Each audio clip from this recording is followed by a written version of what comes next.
Grizzlies fans know it's the team that gives you the edge. Big River Steel does too. And much like the Grizzlies have recruited legendary talent, we want you to be part of our team. Are you ready to be part of something legendary? Then visit www.bigriversteel.com. That's www.bigriversteel.com.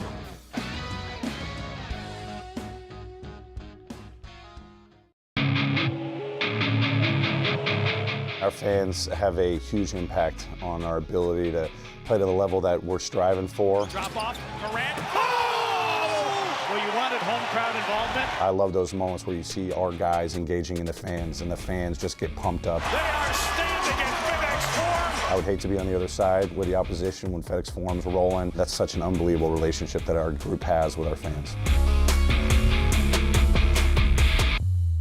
Kroger shoppers and Grizz fans, one exclusive last-minute discounted ticket deals texted straight to you during the Grizzlies 2024-2025 season. Sign up with the new Kroger Buzzer Beater deal. Fans can sign up by texting Grizz to 636-479 or visit your local Kroger store in the Delta Division and scan the QR code. By signing up, you agree to receive recurring automated promotional and personalized marketing text messages from the Memphis Grizzlies. Consent is not a condition of any purchase. Message frequency varies. Message and data rates may apply. A night of comedy with Sebastian Maniscalco and Jim Gaffigan. Now, is this a family? Is this your mother? Where is she? Is she in the crowd? You don't know where your mom is. The mom's up there. What kind of family is this? I'm sorry. Sebastian Maniscalco and Jim Gaffigan. I went ziplining for the last time. What is wrong with us? Would you pay $200 to feel like you're about to die 6 times? Live in Memphis, FedEx Forum, Friday, February 21st. Get tickets now at livenation.com.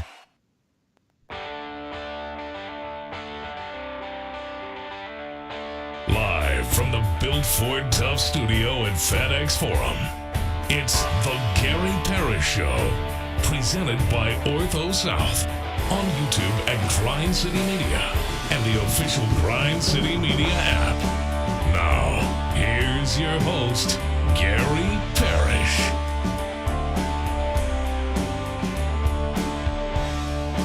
All right.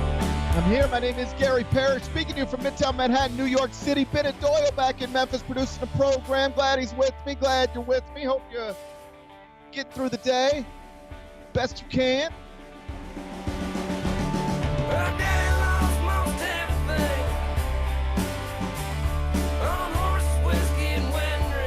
And I sure hope you have other interests outside of the NBA, because if not, rough stretch. No games last night, no games tonight. Kind of boring, this all-star break.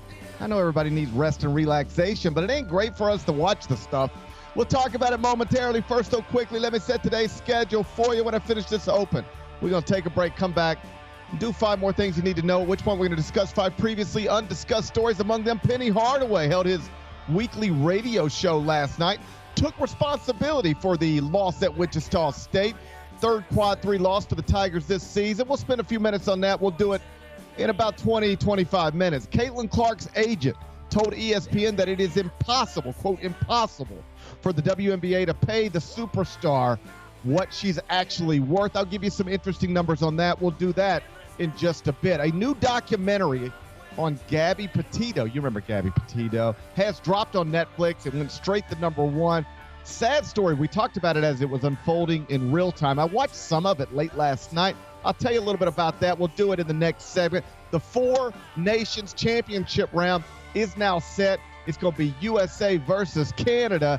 Bennett looks a little bit like a hockey player. I've told you that before. So we'll see if he's fired up about this. We'll do that a little later on in the show. We had another plane crash yesterday. What the hell? What? This one's a Delta flight. This hits close to home, Bennett. This hits close to home. Yikes.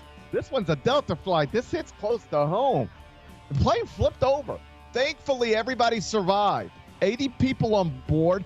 Everybody is alive.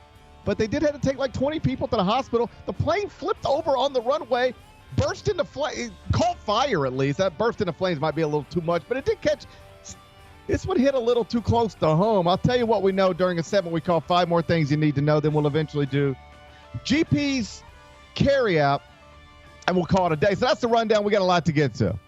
But I did want to start with your Memphis Grizzlies, because we are now Thank God. Just 2 days away from our NBA franchise restarting the 2024-25 season. That's going to come Thursday night in Indianapolis. Pacers Grizz inside Gainbridge Fieldhouse. Again, that's Thursday night. It cannot get here soon enough. The Grizzlies are going to enter that game with a 36-18 record. They're alone in second in the Western Conference standings, tied with the Knicks for the fourth best record in the NBA, even though Ja Morant has only appeared in 59.3% of the games and is shooting a career low 44.7% from the field. Let's stop here for a second, Bennett.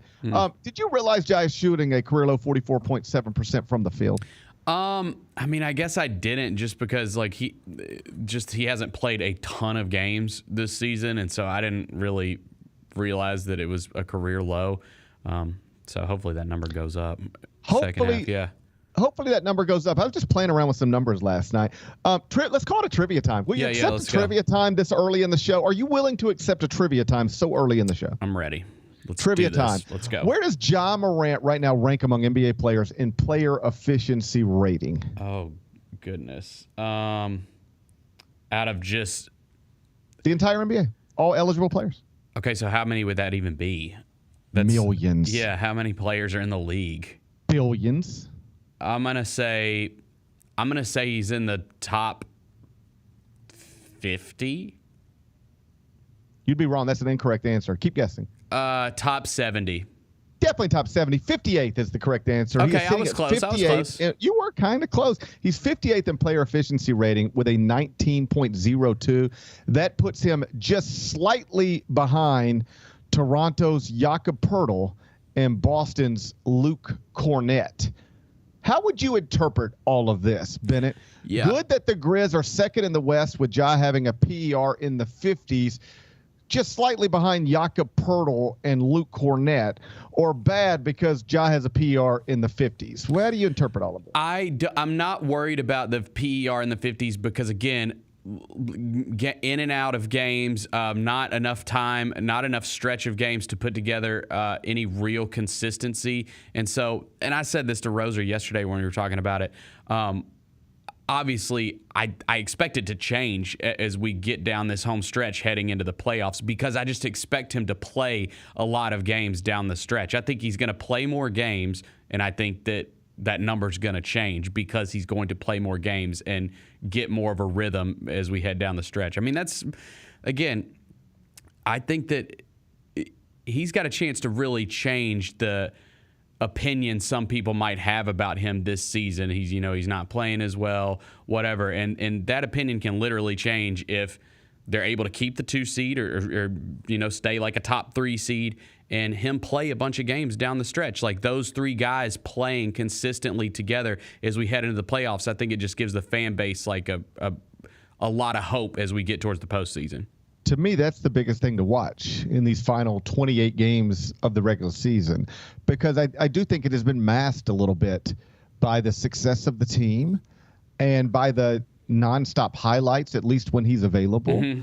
Like, he's still delivering the best highlights in the NBA, and we still see them consistently when he plays, but he does not consistently play, and he has not been consistently great.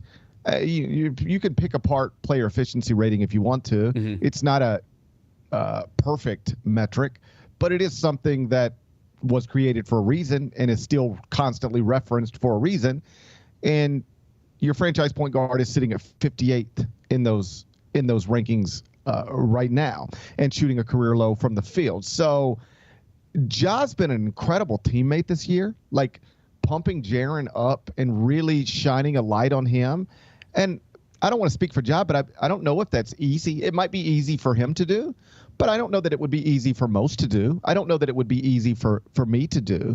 There was a time where everybody called you the face of the franchise and the best player in the franchise, and now you are at a point where you're calling somebody else that. And he's done it. He's handled it extremely well. So all of that stuff is good stuff. And now it's just a matter of getting the basketball stuff to a great place. And that starts with being healthy and available. And fingers crossed, you said you think he's going to play a lot more games going forward. I hope you're right. I don't know what we could reasonably base that on. There's nothing in the history that suggests that, but I hope you're right. Well, I think that Go ahead. obviously, if he gets hurt, like that just is what it is, and we'll have a conversation about that if it happens. I do think that they have been careful with him. I do think that they've been in such a good spot for most of the season and been able to win a lot of games without him that I do think that there have been situations where they've been careful, where maybe he could have given it a go, but let's be safe. And now we're out of All-Star. Let's go. Like we're in a good spot. Let's go. Let's keep the 2 seed and make a run in the postseason. I hope that's right. I hope so too. I'm going to keep my fingers crossed and knock on all the wood that I can see. I hope that's right. So the first part of it will be just, can you be healthy and available? And then let's get the basketball stuff back to great, because it clearly was great, has a chance to be great. And if this franchise is ever going to go where we all want it to go, I think it is reliant on Ja Morant being great. Mm-hmm. You can be good without Ja Morant being great. You know how I know that? Because you are. And Yes. he hasn't been great, and you are great, or at least very good. I'll bring it down from great. You're very good. Second in the West, top 4 record in the NBA. You're very good without Ja Morant being great. But I don't know that you can be great without Ja Morant being great. I don't know that you can take a real run at Oklahoma City without Ja Morant being great. And so that'll be the main thing to look at over these next 28 games. Can Ja be healthier, more available, and then when both of those boxes are checked, awesome. Consistently awesome. And I don't mean consistently awesome at delivering highlights. I mean being consistently awesome as a basketball player. If we are talking about this after 82 games and we have an answer to this question, and the answer is yes, he did it. He was healthier, more available, and generally awesome. Well, then we'll be talking about a team that's got a chance to go do some super special stuff. Let me ask you this. Do you get bored right now? Like I noticed this with Major League Baseball All-Star break my whole life. We now do it in the NBA as well. Like you look forward to All-Star break, and then it's here, and it's like, all right, well, there's nothing to do. That's when they put the ESPYs on ESPN during Major League Baseball All-Star break every year. Right. And it's because they need programming, and there's nothing else on. I know we had college basketball last night, but and we'll have the NBA back tomorrow. There's one game tomorrow. I think it's Hornets at Lakers, and then the Grizzlies get started on Thursday, restarted on Thursday. But I'm happy everybody's getting their rest and relaxation, but, for my eyes, I'd just like to have basketball on. I'd like to have a game to look forward to tonight and a game to talk about tomorrow morning. And as it is, we'll just be having to manufacture A-block topics because we don't get games again until Thursday night. I do not get bored. No, I do not get bored. Mr. 3:45 a.m. Don't get bored. That's interesting. No, I like getting these little breaks when I can catch up on other things. Like, I mean, that I'm a huge cinema head, so I watch a ton of movies. So tell me what you're caught up on. Oh, I'm caught up on everything. I actually watched. I was talking about this too with Roser yesterday. I watched some movie on Apple called The Gorge. It was actually okay. It wasn't that bad. It's like a sci-fi movie. Miles Teller, Anya Taylor-Joy. It just came out on Apple last weekend, so I watched that. I'm catching up on like all the all the Oscar-nominated stuff. I bought my kid a Nintendo Switch for his birthday, and so we're playing a lot of Nintendo Switch. So I'm good. I can't wait till he breaks that. Yeah, this is a good He's already thrown it across the room like twice. Nintendo Switches. I've owned 11 of them. Yeah, dude. If you buy one, let me just go ahead and tell you, as a father, I'm a more experienced father than you. I'm not trying to brag. I'm not trying to brag. I'm not saying I'm a better father than you. In fact, I'm probably worse, but I am more experienced. I'm a more experienced father. Mm-hmm. And let me tell you, as a more experienced father, let me tell you the story of Nintendo Switches. If you buy one, you will buy 3 because the first 2 are going to break. And don't even get me started on the controllers, you attach them to the side. Those things will either get broken, lost, or eaten by a dog. See, this is the problem that I have with modern technology, GP. And now I'm going to sound like an old fart, but I don't care. Dude, when we were playing, Nintendo's a little before my time. I have a Nintendo, but Super Nintendo, Nintendo 64, all that. Bro, we could throw those cartridges across the room. You couldn't break them. You couldn't break them. You couldn't break them. You could throw the controllers. Nobody's ever broken Duck Hunt or Kung Fu. You can't break it. It's unbreakable. Now that Nintendo Switch, like you said, you turn it wrong and the damn controller's all messed up. Not to mention, you want to know what the game looks like? Yeah. It's like that. It looks like that. Yeah. What is that? That's your game. What the hell is that? That's your game. Hey, congratulations on your game. Good luck trying to find this in an hour because this is getting lost. Why do we make stuff like, I honestly, I actually understand why our parents, everyone's parents had like a TV that they just hung on to for too long. And it's like, can y'all upgrade? Like, my gosh, look how amazing television sets are now. And I totally get why they hang on to those old TVs for 20, 30 years because they don't break. They don't break. Nintendo Switches, I've lived your life, Bennett. I know what you're going through right now. It's the easiest thing for a younger child to deal with, right? PS5, there's too much going on. Nintendo Switch, little kids can mess around with that. Mm-hmm. But the problem becomes you are going to break it. You are going to lose the controllers. Yep. You're gonna lose all your games. Yeah. Right? Hey, you ready for this? Hey, don't forget, Noah. Don't forget, when you're through playing a game, put it back in the case and put it where it goes. No shot. No shot. No shot. If you buy one Nintendo Switch, you're going to end up buying 3. And then guess what? Then they're going to grow out of them, and you're going to have 11 Nintendo Switches just sitting in your office. That's where I'm at right now. That's where I'm sitting right now. Yeah. I have both broken and non-broken Nintendo Switches in my home, and nobody touches them anymore. We've moved on. If you need another one, let me know. It's really, it's. I don't like where we're headed with all of this. It's tough. Yeah, we build things to break. I don't like it. And we're building things to break them. We're building things to break them. Hey, I'm trying to catch up on stuff too. What are you catching up on? I caught up on Severance.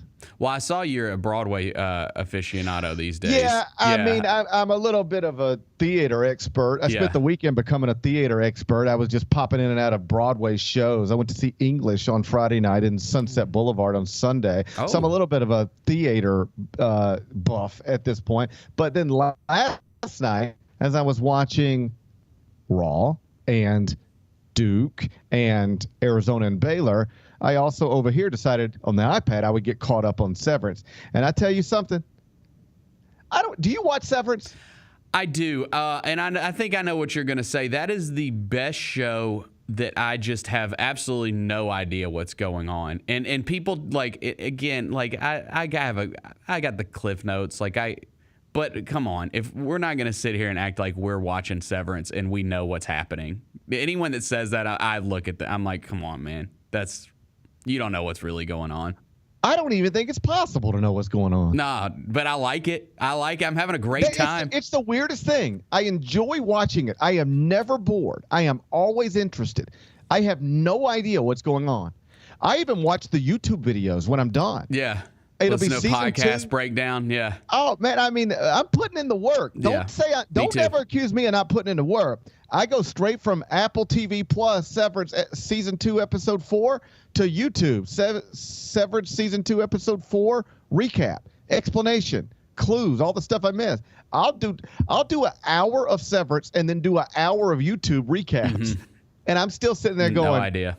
I don't know what's happening, man. No. But I just trust that I'm going to know eventually.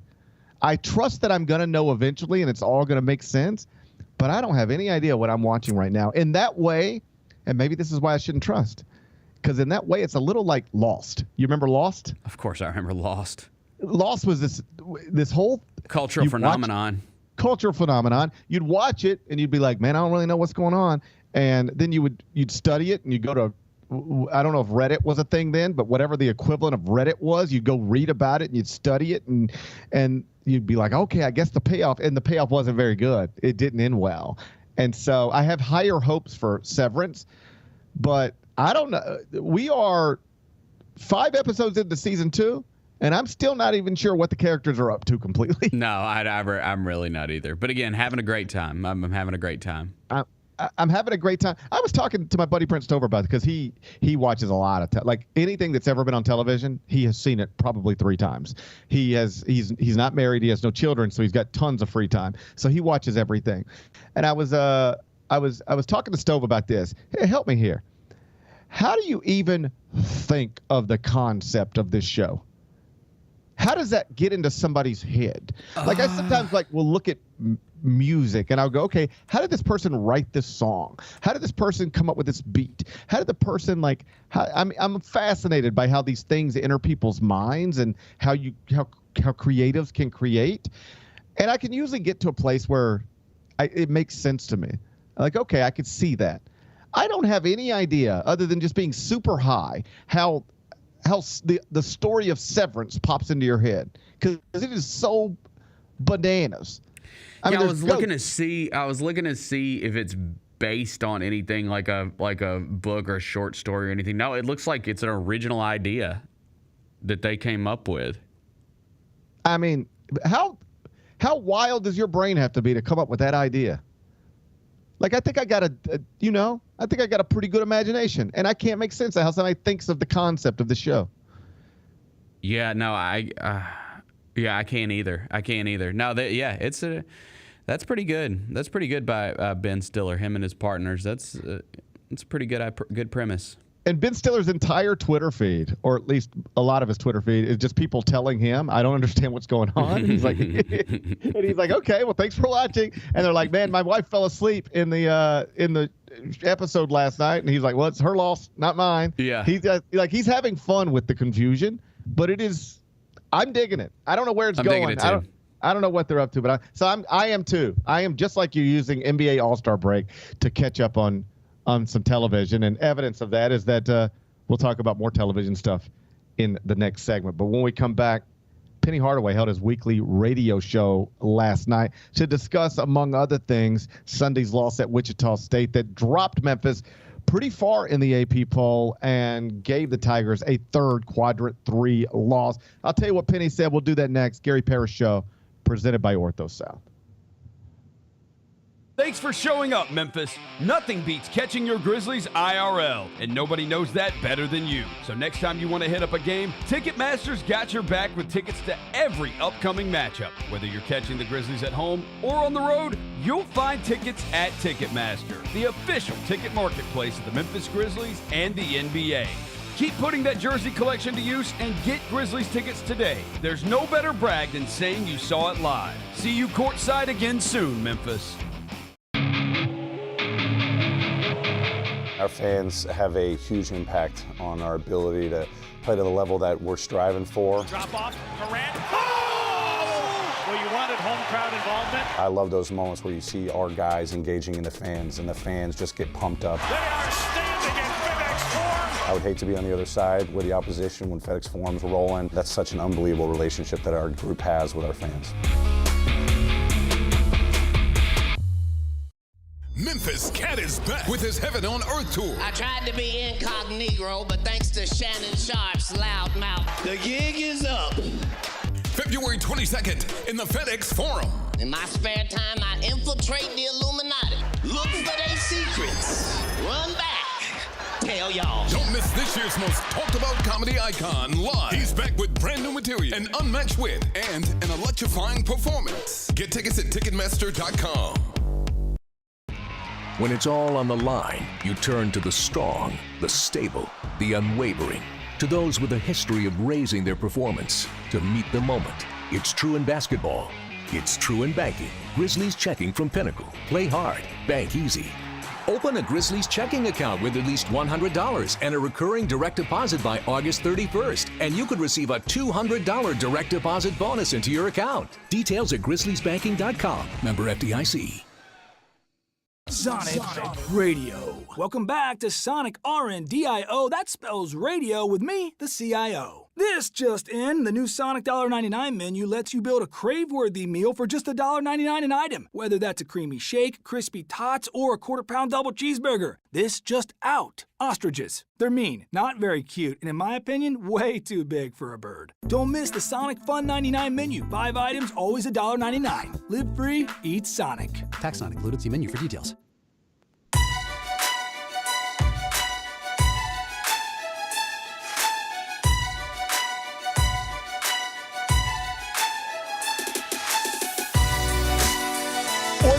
injuries can be unpredictable, unforeseen, and unscheduled, and Ortho South understands this better than anyone. Since your injuries don't make appointments, you don't need to either.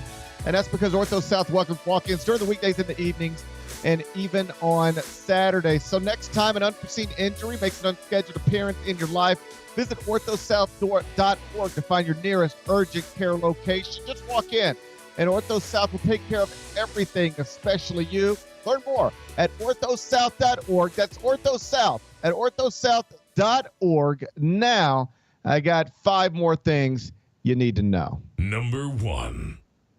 Just a few hours after Memphis dropped to number 22 in the AP poll on Monday, Penny Hardaway held his weekly radio show at Brookhaven, and among other things, took responsibility for the loss at Wichita State. He explained that when the game was in the balance at the end of regulation, he actually drew up a play and then changed it at the last minute, and says he regretted changing that at the last minute because it caused confusion, took the ball out of P.J. Haggerty's hands.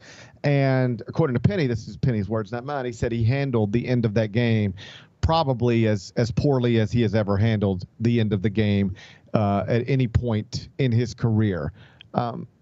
Were you that bothered by the way regulation unfolded? Do you think Penny needed to take that much responsibility for what happened at the end of regulation and then, by extension, the quadrant 3 loss at Wichita State? I should turn my microphone on. No, I'm not. I mean, dude, I just think that, like, I mean, you just mentioned PJ Haggerty. Like, he had a bad game, so like, I'm not. You know, I respect Penny for kind of falling on the sword there. You know, 2 of their best players, PJ Haggerty, Dane Danger, didn't have great games. Like, you know, that's how it's gonna go. When you're on the road in a hostile environment, if, 2 of your best players don't have good games. But I appreciate him, taking responsibility for it. That's what you're supposed to do as a coach. You don't throw your guys under the bus. So that's fine. But like I don't know. At the end there, was it Tyrese who fumbled no, it was who's our new guy that we brought in? Why am I blanking on his name? Anyways, someone fumbled it off their foot, and that sent it into overtime. So whatever, it was a turnover. Yeah, like I didn't watch that, and like I didn't walk away from that game blaming coaching decisions as much as I just thought it was a poor performance in a place where you can't have poor performances. And so you take a quadrant 3 loss, and now you have 3 of them. Like I mentioned yesterday, nobody in the top 25 of the net has any. CJ Moore at The Athletic wrote a piece connected to his weekly AP ballot or weekly top 25 rankings and explained why he left Memphis off of his top 25 this week. And the reason is because there's a lot of ammo if you're trying to make the case to support it. 3 quadrant 3 losses is the place to start. 2 losses to sub 100 KenPom teams. Another troubling sign. But I just chalk that up as it is. I don't know why this is sometimes hard for some people to understand, but it is very difficult, not impossible, but difficult to continue to get your team to play at a high level when you are consistently playing teams that should not be able to beat you and playing games that are not going to reward you in any sort of meaningful way. It's just human nature. I know I always use golf analogies, but it's the only type of competition I'm familiar with at this age. But imagine for anybody who plays golf with somebody or various people, imagine you are in a match at the course against somebody who is not as good as you. Just not as good as you. Just you could do this all day long and they'll never beat you, or they should never beat you. You'll lose focus. You go up 3, I'm up 3 holes in this competition, you will start to lose focus. And when you are Memphis and you're playing in this league and you've beaten Charlotte and then Wichita State and then UAB and then Tulane and then Rice and then Tulsa and then Temple and then South Florida, and it's just 1-0 game after another, eventually, unless you have Derrick Rose and Chris Douglas Roberts and Antonio Anderson and Joey Dorsey and Robert Dozier, or players like that, eventually you're going to get caught. You just do. PJ Haggerty is a great college basketball player. He is not Chris Douglas Roberts. Tyrese Hunter is a great college basketball player. He is not Derrick Rose. Yes, Memphis is better than anybody else in the AAC. There is a gap between them and everybody else. But it's not so wide that they can just not show up and win without exception. This is the way, great Gonzaga teams storm through the WCC. Good Gonzaga teams sometimes take losses to bad teams in the WCC because this is the type of stuff that happens. So I'm not going to pin it on any sort of coaching decision or late game thing as much as this is the thing that happens when you are asked to play this many bad teams in a row and you are not so overwhelmingly talented that you can handle them even if you don't show up. To your point, though, I do like that Penny took responsibility for it. I don't know that he needed to. Like, I wasn't sitting here yesterday going, and I wish he would take more responsibility for what happened. I didn't say that even once. And he might not have in the past. That's my point. Yeah. He wouldn't have in the past, or at least I'll use your words. He might not have in the past, because there are times in the past where he would show up to that radio show or show up to that press conference and say things like, we had a perfect game plan in place and the players just didn't execute it. Like, we really knew what we were trying to do and then the players didn't do it. This time he is saying, I was the one who made the mistake. I'm the one who didn't put my players in a position to win the game. In years past, he would say, I put my players in position to win a game, and then they lost it. Not exactly, but that was certainly the impression you walked away with. Now he's saying things like, I messed up. I didn't put my players in a good position to win. And I don't care what's true or what's not. I just think that's a much better message.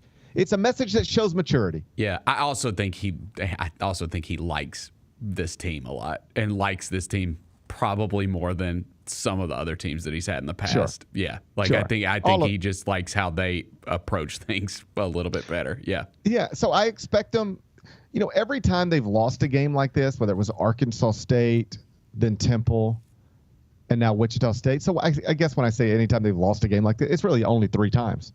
I mean, it's 3 more than it should be, but it is only 3. They are sitting here at 21-5 overall, 11-2 in the league. They're going to win the conference championship, and Penny is going to be the AAC Coach of the Year, and PJ Haggerty should be the AAC Player of the Year. So this is still, good stuff. They're still ranked, and they got a player who's going to win a trophy and a coach who's going to win a trophy. This is not disaster. But every time they lose one of these games, people ask questions like, is this where it's going to go badly like last season? Is this where the spiral starts? And I could be wrong, but here's what I think. I don't think there's ever going to be a spiral. I don't think this is ever going to fall apart. I don't think the loss at Wichita is going to lead to more bad things. You know what I think? I think they're going to pound Florida Atlantic on Sunday, or at least win comfortably. And then I think they're going to beat Rice by 15 points. And I think they're going to go into the NCAA tournament as the clear-cut best team in the AAC. Won't be worrying about a bubble at all. And we will look back at the Wichita State loss as something that just happened, but not as something that happened and then led to more bad things. I think this team's built different than last season's team. And if you're a Memphis fan who's worried about the collapse that you experienced last season, again, I could be wrong, but I don't think that's going to happen. I think the way the players are approaching this is more mature, and I think the way the head coach is approaching this is more mature. I think they're better equipped to deal with this type of stuff than they were last season, and I think they'll deal with it well. I do not think we'll talk about February 16th. Remember the loss at Wichita State in overtime? That's where it really started to go bad. I don't think it's going to go bad. I think they could come back and win. They could close the regular season with 5 straight wins. That won't surprise me at all. I feel the same way. Yeah. I'm also remind me again, what equates a quad 3? Like, what's the threshold? It depends on where you're playing, but quad 3 at home is 76 to 160. So if you're playing somebody outside of the top 75 at home, okay, that's gonna end up quad 3 stuff. On the road, it's different metrics, but if you're asking, I was looking at Arkansas State, and they're 92nd at the net. The problem is they've fallen off. They've fallen off the past couple weeks, so that's going to stay a quad 3. They're not going to move up into it. That's not going to change to a quad 2 probably. They would have to get into the top 75. They're not going to get into the top 75. Wichita State is at 138 if you could get them into the top 135, that can flip into quadrant 2. Mm-hmm. So that's possible. That's the one we're hoping for is Wichita State because Temple's not flipping, Arkansas State's not flipping. Those are probably going to stay quad 3s. We could reasonably look up on Selection Sunday, and it could be 2 quadrant 3 losses instead of 3, and that would be helpful. But going forward, again, it's mostly just bad stuff. Florida Atlantic at home, quadrant 3 game. Rice at home, quadrant 4. At UAB, quadrant 2. Okay. So whatever.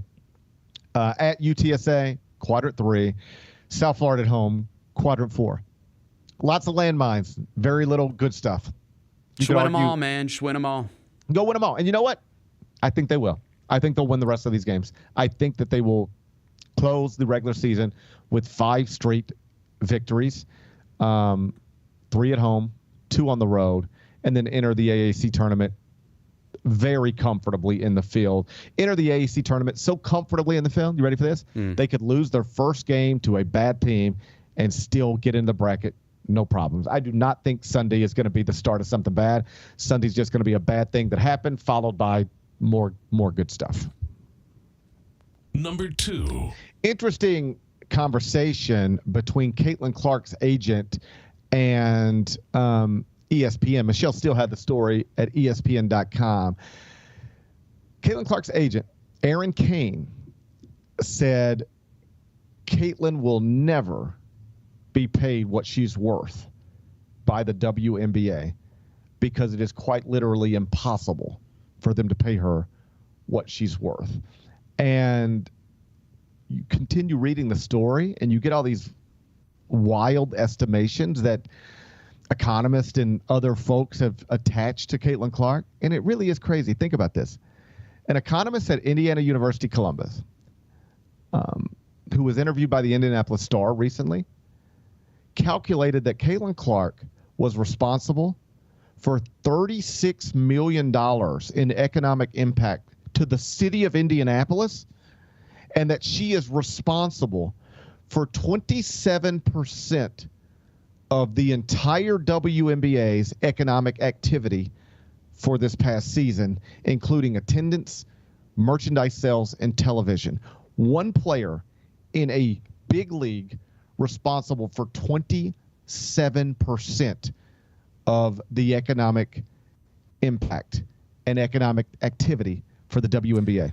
One person more than a quarter of it. She's responsible. I mean, it's pretty insane considering that they have an NBA franchise and NFL franchise. Like that's yeah, I mean that's a pro sports town. Like they've got a bunch of big time players in that city. Yeah. I want to be clear, make sure I either said it correctly or you didn't mishear me. She's not responsible for 27% of the economic impact in the entire city of Indianapolis.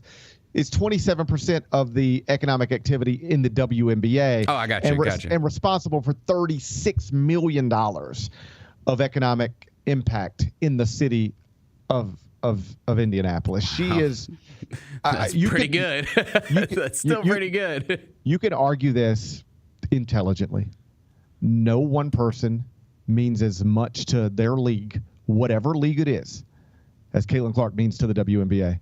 And no person has done more for their league than what Caitlin Clark has done for the WNBA. When we look back on this, Caitlin Clark will be for the WNBA what Magic Johnson and Larry Bird were for the NBA. If this thing ever becomes as big as some people think it can become, she will be the Magic Johnson, Larry Bird. She will be. You needed 2 of them to take the NBA to another level. You needed Magic and Larry. She doesn't need anybody. And I know some people will throw Angel Reese. Caitlin Clark will be Caitlin Clark regardless of whether Angel Reese existed. Angel Reese is a nice supporting actor in this show, but she's a supporting actor in the show. She's not a co-star. Caitlin Clark is the star. And 27%, she's responsible for more than a quarter of the economic activity connected to the WNBA last season as it pertains to attendance, merchandise sales, and television. Patrick Mahomes does not mean that much to the NFL. Steph Curry does not mean that much to the NBA. LeBron James does not mean that much to the NBA. She is a monster. It is going to be kind of fascinating to watch because, I mean, to your point, like we don't necessarily know where it's going. We know that the ratings were better, but like, look at all these cities that are trying to get that team right now. Like they're about to expand, and you got like 5-6 cities that are trying really hard to get that expansion team, including Nashville. Nashville, yeah. You know, I work with Renee Montgomery, who's a co-owner of the Atlanta Dream. She got in on the ground floor, not the ground floor, but if you remember, there was a Republican politician who owned the Dream, and she didn't seem to like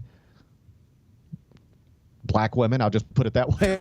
And I mean, that's what it was, right? She was a WNBA owner who didn't seem to like WNBA players. Got it. And Renee stood up and said, "How can I take control of this thing? Like, as a black woman, how can I get involved?" And you know who helped her? LeBron James. LeBron stepped up and helped Renee become a co-owner of the Atlanta Dream. And so Renee's just the best. I mean, the best. She's a young woman who got co-ownership in a WNBA franchise. What do you think that's going to be worth in 10 years? I can only imagine. She's going to be worth hundreds of millions of dollars. Yeah. And I mean, you've still got young stars that are going to come into this thing. Like Juju is having a massive season. Paige Becker's like there's other stars on the way, you know? Yes. Like Paige is a star already. Juju's a star already. I don't know where this league is going, but it is already bigger than it's ever been. That's because of Caitlin. No question. And it's got a chance to be a real needle mover in this country. And I know when I was explaining that nobody means as much to their league as she means to their league, I glanced at the chat, and I saw somebody mention Messi and MLS, and that was a big deal. But let me just ask you this question, Bennett, because I think we are good gauges for this. Mm-hmm. Neither one of us come to this as a WNBA fan or MLS fan. You know, like we appreciate both of them, but we're not. Yeah, I watch both, but I'm not some diehard. Yeah. Do you have an MLS favorite team? Not really. No. Okay, and you don't have a WNBA favorite team, I'm assuming. Not yet. Okay, so we're just sort of coming to this, like whenever it hits us, we discuss it, but we don't come to it with any sort of real allegiance. My point is this: when's the last time you even thought about Messi and MLS? I couldn't even tell you if he's still playing. That's it is something that happened, and it is something that filled stadiums. I'm assuming he's still doing that, right? You're proving my point completely. Yeah. You're proving yes, he is, but you're proving my point completely. Messi to MLS is something that got me to subscribe to the MLS package on Apple TV. It is something that got me to check on StubHub to see how much tickets were, and we might go here and see him. It is something that filled up stadiums. But it hasn't mattered in any sort of tangible way to the league, has it? You ready for this? I got an email the other day from Apple, and they said, hey, your MLS subscription is going to renew on February whatever unless you cancel it. And you know what I did? You canceled it? I did. I don't care. Damn. Man, we rode that train for a while. That's disappointing. I'm a perfect example of this. Yeah. You got Messi. Okay, let's do it. I'll subscribe. And I subscribed. You know what I realized? I never watch. I don't watch it. Yeah. I don't care. I don't watch it and I don't care. But guess what? I still have a subscription to, or at least I think I do. I know I've never canceled it. WNBA. I had a WNBA subscription at one point. I don't ever think I've canceled it. And I am interested in that. I am interested when Caitlin Clark's on the court. She has changed that league more so than anybody has changed a league since probably Magic and Larry, and if not Magic and Larry, then Michael Jordan. I'm not just talking basketball. I'm talking all leagues. She is a monster. Now, you ready for this? How much do you think Caitlin Clark's going to make this upcoming season? Her second season in WNBA, from the WNBA. Do you know what her salary is? Oh, man. Okay. I'm going to say, hang on. I just want to get a gauge. I'm going to say she's going to make $20 million. You think Caitlin Clark's going to make $20 million from the WNBA this season? 15. Caitlin Clark's 10 million. 10 million. Caitlin Clark is going to make millions of dollars, but it's going to come from endorsements, advertisements, that kind of stuff, sponsorships. How much is she going to, her direct deposit from the WNBA, when she gets her W-2 at the end of the year, it's going to say this number. You ready for this? $5 million. $78,000. That is wild. Don't you think that's going to change? Yes, of course it will. It'll all be like across the league, right? Yes, when the salary cap will go up. Well, this is, if you noticed in this, and you might not have noticed, I only noticed this because I work with a WNBA owner, and I'm not, let me back up. Not that a WNBA owner was talking to me about salaries and stuff like that. I'm not, let me delete all that. Here's what I'm saying. Delete it. You might have noticed, forget who I work with. You might have noticed, Ben, and I know you were paying attention, in free agency this year, a lot of players signed one-year deals, short deals. Brittany Griner signed a deal. Oh, yeah, that's right. Okay. You know why they're signing one-year deals? They know more money's on the way. Yeah, that's right. So this is about to spike. But this is crazy to think about. There is somebody listening to us, watching us right now, working a very normal job, making more money than $78,000. Right. That is what Caitlin Clark is going to make next year from the WNBA. And when we look up in 10 years, and whoever the next Caitlin Clark is, they're going to be making way more than that. It will be because of Caitlin Clark. She is going to change all of these women's lives. All of them. For years, they've had to go to Russia. That's why Brittany Griner got caught imprisoned over there. She was going to play basketball in Russia because you can't make money playing it here. Forever, you have not been able to make real money playing women's basketball in the United States of America, but that is about to change, and it will be because of Caitlin Clark. Go read the story at ESPN.com. There's tons of really interesting numbers in there that illustrate just how massive she has been for sports in this country, specifically for that league. Number 3. Number 1 show in America today. What's going on? American Murder, Gabby Petitio. It's on Netflix.com. It dropped yesterday. 3 episodes. I watched episode 1 last night. I'm a little conflicted on this. Okay. On one hand, I'm a big fan of Dateline. You know that. Yes, of course. That era appears to be over. There ain't enough hours in the day, Ben. Okay. Maybe this summer we can revisit. Maybe this summer we can revisit. But I did every once in a while. Somebody would ask long about dissertations. Every once in a while, somebody would ask about the Dateline previews. You going to bring them back? And maybe, because I did enjoy them. But do you know what I realized at some point? What? I'm not exaggerating. I would spend more time on that specific thing every week than I would on any other specific thing in the week. Yep. Because you have to research it, you have to read about it, and then you have to write. And it was like, oh, dude, I remember hosting for you and trying to keep up with the Dateline previews and being like, oh my god, because you can't just go. Contrary to popular belief, you can't just go to Dateline.com and you can find a little summary of what the episode's going to be about, but you got to do your own research if you want to really delve into this thing. To do it the way I wanted to do it, you have to really do it. Yes. And I just recognized at some point, with bloodshot eyes and no sleep, and I was just like, I cannot spend an hour, because here's what it comes down to. No matter how interested I am in it, I was spending an hour for 5 minutes of content, and that is not a good balance. I can't spend an hour prepping for something that's going to take 5 minutes. I need to spend an hour prepping for something that's going to take 25 minutes. I got you. Not an hour for 5 minutes. So I scrapped. It was not. I couldn't justify it anymore. The idea that I would look at myself and go, man, I'm so tired because I stayed up late doing a Dateline preview was just nonsensical for me. So I maybe someday we'll get back to them, but never during college basketball season. Gotcha. I promise you. Fair enough. So I've been interested in other people's tragedies for a while. Aren't we all? For better or worse. But as I was watching this last night, I just sort of had this moment where I'm like, this is the number 1 show in the world today.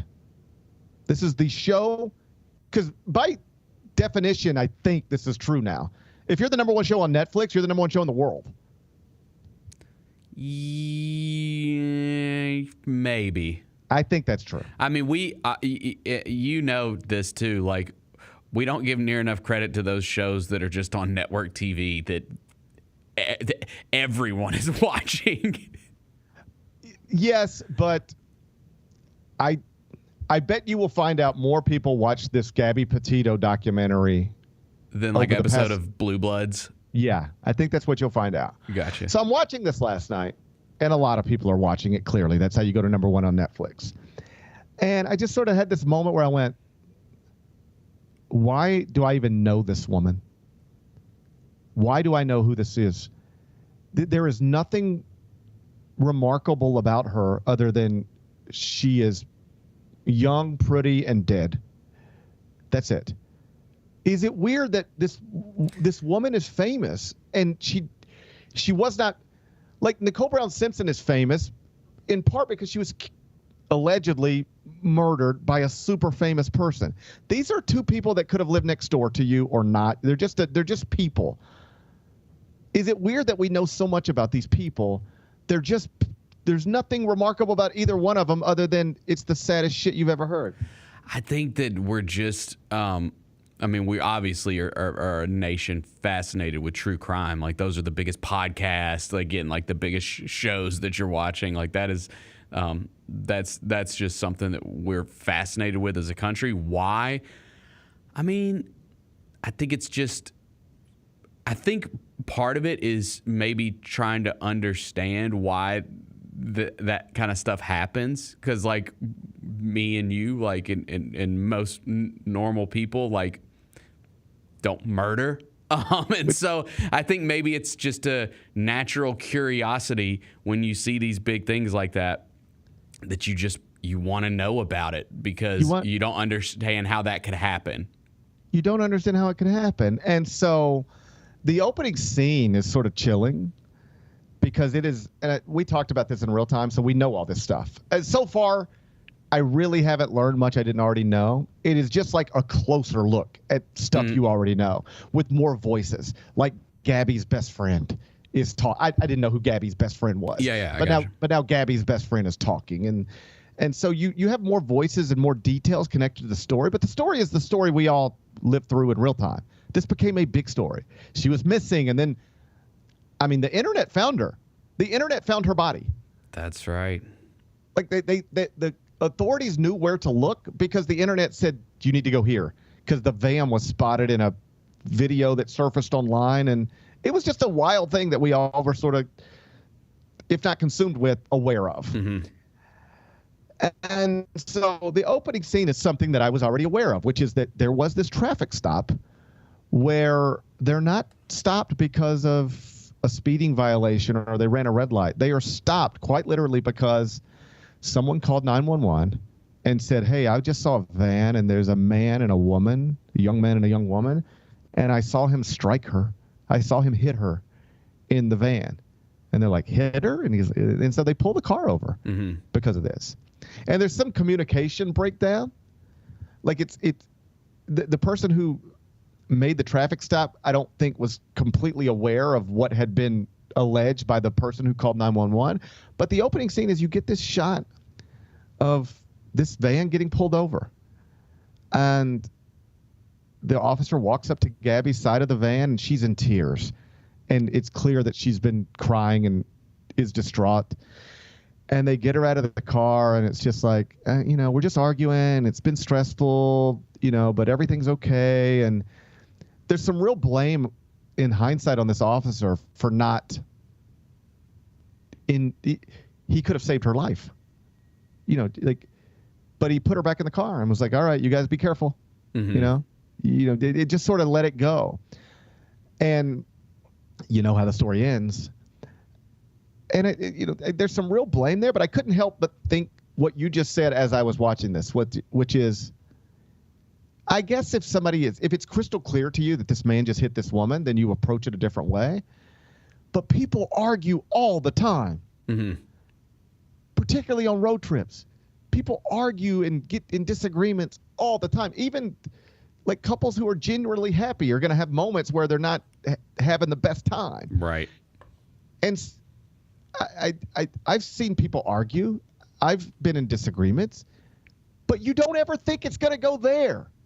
You don't think these two people are arguing, and if I don't do something about this guy's going to kill this woman. You don't think that, do you? No. Like all this stuff is fresh in my head because I guess because I just watched the OJ documentary on Netflix too. But there's a scene in that one where incredibly Mark Furman, who ended up investigating the Nicole Brown Simpson and Ron Goldman murders, was called to OJ's house like 10 years earlier. He's the officer that shows up, and Nicole Brown is there crying and distraught and clearly in an altercation with OJ. And you know what she tells Mark Furman? Everything's fine. I don't want to press charges. Everything's okay. And you know what he says to her? What? It's your life. Dang. And then fast forward however many years, and he's the one that gets the phone call to show up because we have a murder. And it's this woman that you talked to face several years earlier and said, what do you want to do? And she said, everything's fine. And you knew it wasn't. But when she said it was, you just said, okay, it's your life. Right. So it's interesting. You go back to that time, and people, part of the way they got the acquittal for OJ is because they held Mark Furman up as the person who was planting evidence, as a racist who was planting evidence. And you know what's interesting about it? Mark Furman is the one person who knew immediately who did this to Nicole Brown Simpson because he had that experience with this couple. And you could really connect some dots between that thing and this thing. There were authorities called. They saw something wasn't right, but still did not definitively determine if I don't do something now, this is going to end in murder. And yet in both times it does. Just a yucky story, man. So I don't know what the lesson is other than I stayed up later than I should have watching this stuff. But it is a statement about, us as people, myself included. I'm not trying to exclude myself from this. We are oddly fascinated with stories like this. These are two people. But there's nothing, neither one of them was like, and she was going to be the greatest something of all time, or he was going to be the great, and they're just two people that you could sit next to them in a coffee shop today and you wouldn't even notice them. They're just two people who are incredibly famous because one of them killed the other one. And now it's the #1 show in America. I don't know what it says, but it's just something. I'll let you guys figure it out. Number 4. Bennett, are you a hockey fan now? Four Nations? I dabble. You fired up? I dabble. You dabble in hockey? I have been watching this, yes. I have been watching the Four Nations. Listen, credit to the NHL because I guess this is their new all-star format, right? Which I don't really understand how that works because I don't understand how that selection process works, I guess, because you have these 4 countries that are competing against each other, and obviously, like, it's all NHL players. Whatever. I've enjoyed watching it, and I'm down with what they're doing because I can't tell you, like, before this, I don't think I've ever watched an NHL All-Star game. Right. But I'm in on this. This has been cool. The U.S. is going to play Canada this weekend, and it's going to be massive. Well, it'll be Thursday. Is it Thursday? Yeah, I was thinking it was Friday. Yeah, okay. So this Thursday, they're playing each other. It's a rematch. U.S. already beat them once. This is for the trophy, and obviously these two teams hate each other, evidence being they got in a bunch of fights in the first matchup, literally right when the puck dropped. So that's kind of fun. And I do, like, I've seen a lot of people compare this to, like, obviously NBA All-Star because they're happening at the same time, and saying, well, maybe the NBA should look at adopting a format like this. And to that, I would say that's probably A, never going to happen, and B, I just don't see how that would work because I think it would end up being kind of lopsided. I would if I were Adam Silver, the NBA commissioner. I would be sitting down with the NHL commissioner and saying, how did this happen? How did you get your guys to care to do this? Because every argument you can make for why NBA players shouldn't care is an argument you should be able to make for why hockey players should not care about this, right? Yeah. Well, yeah. Hey, you're right in the middle of a season. You don't want to risk injury. Think about this. NBA players will say, we're in the middle of a season. We don't want to risk injury. And then NHL players will literally punch each other in the face. Yeah. All right? Over this shit. They're hitting each other. Like, I cannot overstate. Please, if you didn't see this Saturday night, go find it. The puck dropped, And it was like it didn't matter. That was just, it's time to fight. That is time to play. It's time to fight. And it's obviously. And they said, let's fight. And then that one was over, and they took 2 dudes to the penalty boxes, and they said, all right, we're going to drop the puck again. Yeah. And you know what they said? Let's fight. 2 other dudes said, let's go. And one of them announced it to the other dude. Yeah. He said, all right, he said, we're next. Me and you, we're doing it next. Puck drop, let's fist fight again. Puck drop, let's fist fight again. 3 fights in like the first 9 seconds. Contrast this with the NBA. Think about this. Well, you don't want to. What if you pull a hamstring? These other dudes are fist fighting. They're trying to break each other's noses. Mm-hmm. How do you get to that? I think it. I know. I understand it can be a false equivalency and apples to oranges. I got it. But I think broadly speaking, it is interesting that in a moment where the NBA is begging its players to move their feet on defense, but can't get them to do it, the NHL has players caring so much about this shit that they are fist fighting over it. There's a big gap between those 2 things. How can one league get its players to care this deeply and another league can't get its players to care at all? What's the breakdown there? I don't know. I don't have a great answer for it, but it's something that it's undeniable. And I mean, Jack Eichel, who plays for Team USA, I'm not a big fan, but he did say that it felt like a Stanley Cup game. I think he even said that it was like one of the biggest games of his career, playing in this game coming up. So I don't know. I mean, again, like, you know, how truthful is that? Like, are you saying it because like people are tuning in and you want the buzz? I mean, I'll take him for his word. So yeah, I mean, they clearly care. They clearly care. They care. Evidence being that they will fist fight each other. Yeah. Right. And I know. I guess the U.S.-Canada stuff that's going on politically right now plays a role in it. Like our president is calling their president the governor of Canada, and you know, talking about making it the 51st state, and Canadians. That's true. Canadians don't enjoy that. So I think that plays a role, but I don't think that's why 4 dudes decided to fight each other necessarily in the opening seconds, because we want you to be the 54th state and we don't want to be the 54th state, so let's fist fight. I think they just really take real pride in this. And if I were the NBA, I would be almost shaming my players with this stuff. I would send I was going to say send out the email, but that just get ignored. But like, you get my point. I would want my NBA All-Stars to watch Thursday night. I would tell them Thursday night, 7 o'clock Central, turn on ESPN, please. And I want you to watch these people play, and I want you to see how much they care, and then I want you to tell me again why it is you can't care. Well, we don't want to get hurt. Well, they don't care about getting hurt. They care about winning. Well, we're tired. I bet they're tired too, but they're competing. Well, it doesn't really mean anything. Well, it means something to them. Why can't you make something mean something to you? If I were in charge of the NBA, I'd want my players watching this, and then I'd start asking big questions. Yeah, and again, like, I don't know how, because I'm just looking at this year's All-Star team, like the guys that made All-Star this year, and it clearly is too lopsided to be able to do U.S. versus the world because there's too many American players. That's what I'm noticing right when I look at this. Like, you wouldn't have a world team. Well, you just pick it based on that. I mean, you don't ever, when we had it East-West, you don't say there's too many in the East, so we don't have enough in the West. You just say, let's just take a number. Let's call it 12 or 15. Let's make it 15. You take 15 from the West, you take 15 from the East, and now you got a game. So you just take 15 from the United States and 15 from outside of the United States, and you make a game. That's the way you do it. Like, it doesn't matter to me if there are 3 American players left off who are better than 4 of the players who made the world team. We've drawn lines. If you want to represent the United States in the All-Star game, be one of the 15 best American-born players. And if you want to represent the world in the All-Star game, be one of the 15 best from outside of the United States, and let's go play a game.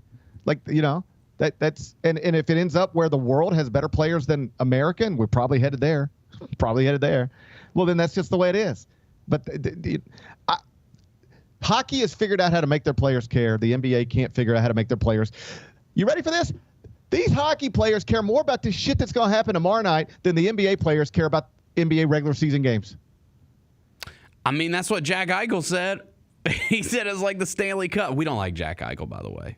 Do we not? Why not? No, because, well... I mean, I'm happy to not like him. I just don't know why. Well, he plays for the Vegas Golden Knights, and he used to be one of the stars of the Buffalo Sabres. I don't know if you know too much about the Sabres. I root for the Sabres because my family there, you know, my wife's family, they're all from Buffalo. Right. They're Sabres fans. They're not very good. They're not very good. And he was like their star player for a while, and then he left, and he didn't have great things to say, and it just, it got ugly. It got ugly. Okay, I'm done. I'll hate him if you want me to hate him. I'm fine. I'll root for him in this. Okay? I mean, Team USA, baby. Like, what else you want me to say? Hey, say less. You don't have to say anything more. Team USA. I don't know. I just think turn this on tomorrow night if you've never watched hockey in your life. Turn this on tomorrow night, and you'll quickly realize you are watching something that matters deeply to the people who are participating in it for whatever reason. This is not the Olympics. This is not the Stanley Cup, but they are treating it like it's the Olympics or like it's the Stanley Cup. So you'll notice that. And then you'll watch NBA All-Star Weekend this past weekend or next year, and you'll go, it doesn't feel, sound, look, anything like that. Why? How does the NHL get their people to care about something that NBA players tell us you shouldn't care about? How do you do that? Figure out the answer to that, and you can improve All-Star Weekend. But right now, the NHL is popping, and the NBA is largely getting mocked. Number 5. We had another plane crash. What the hell is going on? Bennett, I don't know the answer to that. I don't the feel hell qualified is going to even on? answer that question. I don't know. And this one, you can't just look at this one and be like, oh, well, it was like, like a small passenger plane. No, this is Delta Airlines, bro. I have never flown from Minneapolis to Toronto, but I have flown from basically everywhere else to basically everywhere else on a Delta flight. I've flown to Minneapolis, from Minneapolis. Yeah, that I could have that. When you hear about, it was a 7-seat plane that crashed in Alaska, I'm like, well, that ain't me. This could have been me. This could have been anybody. Yeah, we got the video of the crash. Watch this, Bennett. Yeah, watch Kyra, this. Let's see it. Watch this. You want to see a plane crash? It's pretty wild too, dude. Like when I saw, okay, so here it comes, coming in for the landing. Now they said the runway's snowy or icy. Okay. Yeah. Yeah, that looks good. I've seen that before. We'll do it. Uh-oh. Boom. Whoa.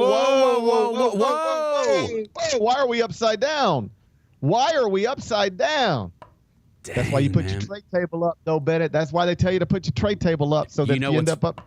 You know what is like the first thing that I thought about after all this is I have forever been like, why do I have to buckle my seatbelt on a plane? Like, what's the point of fastening your seatbelt on an airplane? That's the point right there. Like that might have a seatbelt might have saved somebody's life. Yeah, I mean they said that all the passengers, like most of them, are just hanging upside down because it landed on its back. Yeah, everybody survived. There were 80 people roughly. Everybody survived. About 20 had to be taken to hospital to be treated. But if you ever end up in a plane crash and you are taken to a hospital to be treated, that's the worst thing. You're already way ahead of the game because that means you survived a plane crash. But you don't expect to have to climb out of an upside-down plane when you take off from Minneapolis, do you? When you board a Delta flight from Minneapolis, you don't expect to have to climb out of an upside-down plane. So, scary situation. To answer your question, I do not know what's going on. I just know this. Commercial flights have, for my entire life, been the safest thing you could do. You don't even blink. And a few weeks ago, I watched a helicopter crash into a commercial flight above our nation's capital. Now you got this Delta flight flipping over. Philadelphia, where the plane crashed into the building. That was a private one, but still a big one. Yeah, there's just a lot of planes. I never even thought about plane crashes once upon a time, and now I can't turn on the television without watching one, it feels like. I don't know what's going on, but it ain't good. It doesn't feel like it's good, It doesn't feel like it's good. Yeah, the prior to the crash above the Potomac, the one that you're talking about in D.C., the last deadliest plane crash in the U.S. was 2001 when a plane slammed into a neighborhood when a jet slammed into a New York City neighborhood just after takeoff, killing all 260 people on board. So it's a long time, dude. I mean, that's, over 20 years ago now. So we went more than 2 decades without dealing with stuff like this, and then we get a whole bunch of people dead in the Potomac, and luckily nobody dead last night, but could have been, clearly could have been. I mean, planes upside down and on fire, could have been. So thankfully nobody perished, as they say, but still just a scary situation. I like my planes to land on the wheels and stay. I don't like my planes to be upside down, but that's just me. A personal preference, perhaps. But I don't like my planes to be upside down. I don't like my planes to be upside down either. This is weird, dude. This is weird. I mean, I think it has some. It's there's probably a reasoning behind all of this, like whether it's people that maybe aren't qualified enough. I don't know, but there's got to be some reasoning behind this. I don't think it's all just coincidence. Like, I mean, I think one of the big things that I've seen is that they don't have enough air traffic controllers. But this was just someone sliding. The plane landed wrong, right? There was some landing gear did not work properly. Yeah. But that could be because the pilot approached too fast. Whatever. I'll let the experts figure out the how and the why. I just know that stuff like this didn't used to happen very regularly, and we didn't used to talk about stuff like this too often, and now it feels like it's happening more often than it used to or should. Hopefully we'll get it all figured out. I hope so. And the skies will return to being safe. But right now, a little iffy out there. I mean, dude, I'll definitely. Next time I fly, I'll probably be more on edge than I normally am. I'm not. I'll talk about this for 10 minutes, and then I'll just get on the plane, and right. I'll be fine. I want to be clear. I'm not concerned about air travel. I'm just not. I don't think I am either.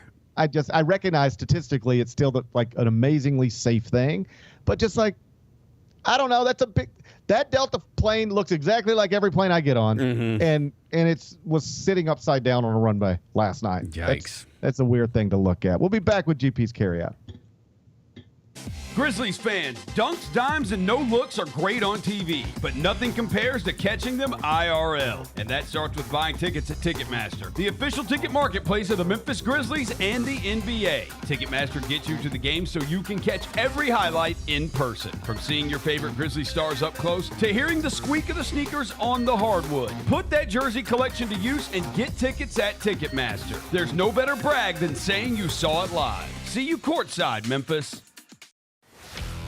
Let's face it, there's a lot of trash talk in basketball, but the great teams let their performance do the talking. Like Ford F-150 with Pro Power on board, a class-exclusive industry-first feature that turns your truck into a mobile generator and leaves the competition speechless. Ford F-150, official truck of the Grizzlies. Greatness starts here at your Mid-South Ford dealer. Class is full-size pickups under 8,500 pounds, GVWR.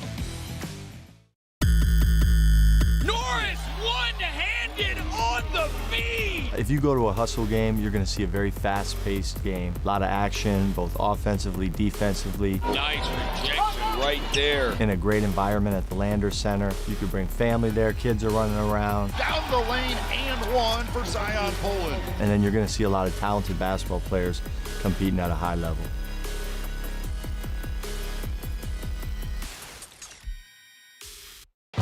At the National Civil Rights Museum, history moves us forward.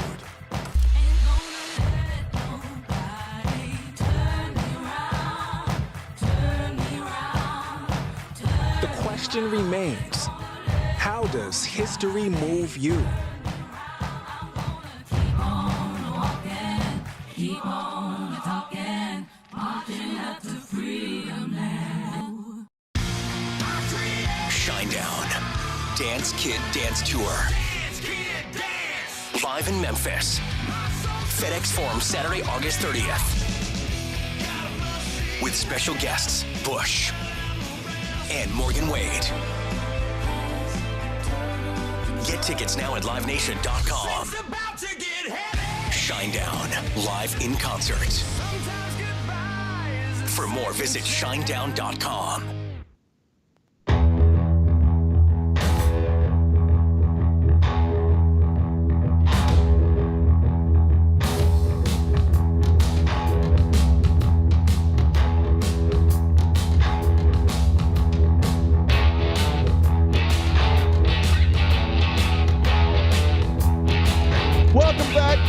Show presented by Ortho South. I'm in New York City. Bennett Doyle back in Memphis inside the Built Ford Tough studio. Let's wrap this up with GP's Carryout. It's time for GP's Carryout. One final segment filled with stuff to take with you. It's not everything you need to know, but it's most of it. What did we learn today? A whole bunch of stuff, but I think the most important thing is that, planes didn't used to flip upside down so often, and now they do sometimes every once in a while. It's a mess out there. Yeah. I saw Devin in the chat. He's worried about his flight tomorrow taking off. I gather we're going to have questionable weather in Memphis tomorrow. Have you seen this, Bennett? Are you up to date on the weather situation? Yeah, snow's coming, buddy. We're expected to get, I think they said 3 inches possibly. But today, I'm already getting messages from school. Their after-school activities are canceled. Oh, God. But yeah, we're getting snow tonight. Likely to start late afternoon, early evening, and we'll see how it affects the roadways.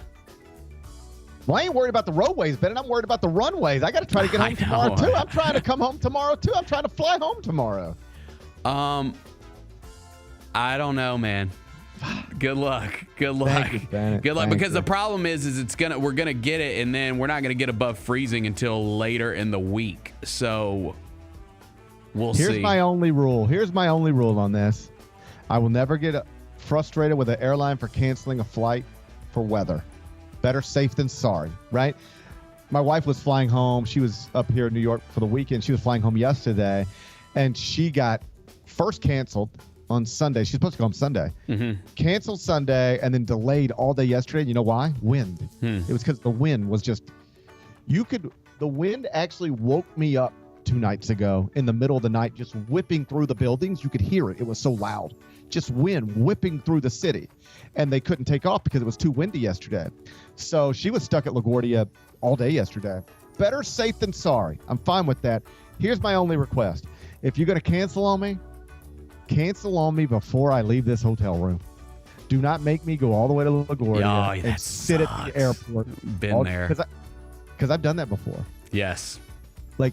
It's one thing when you're at home. You drive to the airport, flight gets canceled, you're not leaving until tomorrow, you just drive back home, whatever. Here, you got to take a car all the way out of the city. Mm-hmm. And then if you get canceled, you got to take a car all the way back into the city. Unless you just want to stay in Queens, and I don't know who wants to do that. So if you're going to cancel me tomorrow, I understand. Better safe than sorry. Just please do it before I leave my hotel. Don't make me leave the warmth and comfort of my hotel just to sit at LaGuardia all day long. That's my only request. Delta, don't let me down. What's today's biggest game?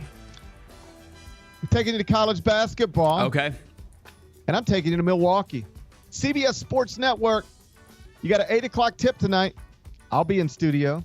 Seton Hall at Marquette. It's my little homie from Memphis, Cam Jones. All-Americans got Marquette 19-6 overall, 10-4 in the Big East, ranked 16th in the AP poll. Marquette tonight, 18.5-point favorite against the Seton Hall team that just beat UConn over the weekend. Mm-hmm. Totals 135.5. You got a win last night with Arizona, Bennett. You're now 190, 185-4, negative 14.9 units. You're under the negative 15 mark. That's it's not great, but it's better than where you've been for much of your life. So that's one in a row. You ready to try to get another one? How you go act? Man, it just hasn't gone well at Seton Hall yet, huh? Well, you know what happened there? Because Shaheen Holloway got that job when? After he took St. Peter's to the Elite Eight. Yeah. Do you know what happened there? What? It's kind of interesting because you're watching one Big East coach after another. Rick Pitino's done it. Shaka Smart's done it. They beat Seton Hall, and then they talk about Shaheen. They have no NIL. None. Oh, yeah, you told me that. None. He lost his whole team. And they have no NIL. Like, Shaheen's NIL resources at Seton Hall are the worst in the Big East, and by far. Not even close. How can you compete in that league? You can't. Yeah. You know what Rick Pitino said? Like, Rick Pitino's best player was Seton Hall's best player. Uh-huh. And so St. John's beat Seton Hall a few weeks ago. Kadari Richmond's the player's name. And I don't know if you saw the press conference, but I thought this was nice of Rick. Rick said, I know some Seton Hall fans are upset that, you lost Kadari and Kadari's now with me. Rick Pitino said, I want you guys to understand, if the money was close, he would have stayed at Seton Hall. Kadari Richmond did not come to St. John's to play for me, Rick Pitino. He would rather be playing for Shaheen Holloway. He would rather be playing for Seton Hall, but the money wasn't close. If it was close, he would have stayed with Shaheen and Seton Hall. But I had way more money to offer Kadari Richmond than Shaheen had, and that's why I have him now. If you want to keep players like Kadari Richmond, you need to help Shaheen get his NIL resources up. I did not out-recruit Shaheen Holloway for Kadari Richmond. I just had a bigger check. And that's college basketball programs are going through this and learning. Some of them were smart enough to just recognize we're not going to go through the bad just to get to the good. We're not going to learn a lesson. We're just going to throw money at it from the jump. That's Alabama, Auburn, a lot of them. Texas Tech, Texas. But some of them, UCLA did this. UCLA was like, well, we're not going to pay this kind of money for players. And then guess what happened? UCLA sucked last year. And Mick Cronin, there was a press conference where Mick Cronin was asked about it. And Mick had like 7 freshmen, something like that. And a reporter asked Mick, as you look back on it, taking 7 freshmen, do you have some second thoughts about that? He said, well, what do you mean? Like, what do I think I should have gotten transfers instead? The guy was like, yeah, sure. Yeah, but I didn't have the money to do that. Those cost money. I didn't have the money. So I just had to take high school players, and now we're getting our brains beat in. I need more money or else I can't compete. Well, now he got more money, and now UCLA is a borderline top 25 team. Seton Hall's going through that right now. It'd have been better if Seton Hall's support system would have just recognized you got to pay to play, but they tried to go on the cheap, and it didn't work. Now it's embarrassing. And if they do not give Shaheen more money, the losses will stack up. Anyway, Marquette minus 18.5. What do you think? I'm going to actually go Seton Hall to cover because Marquette has not been playing great as of late. They've slipped a little bit. They just got a win over DePaul, a 10-point win over DePaul. I mean, how good's DePaul? Not very. I don't think they're beating Seton Hall by 19. Okay, Bennett said take the Pirates plus 18.5. Seton Hall, Marquette, 8 o'clock tonight, CBS Sports Network. What are we watching on TV? The Eye on College Basketball Podcast coming back to CBS Sports Network today at noon, so I'll change. By the way, I've got an answer about Severance. I was right. My wife, she saved me here. Thank you, Kara. The guy who created the show, Dan Erickson, he moved to Hollywood to get into the film industry, okay?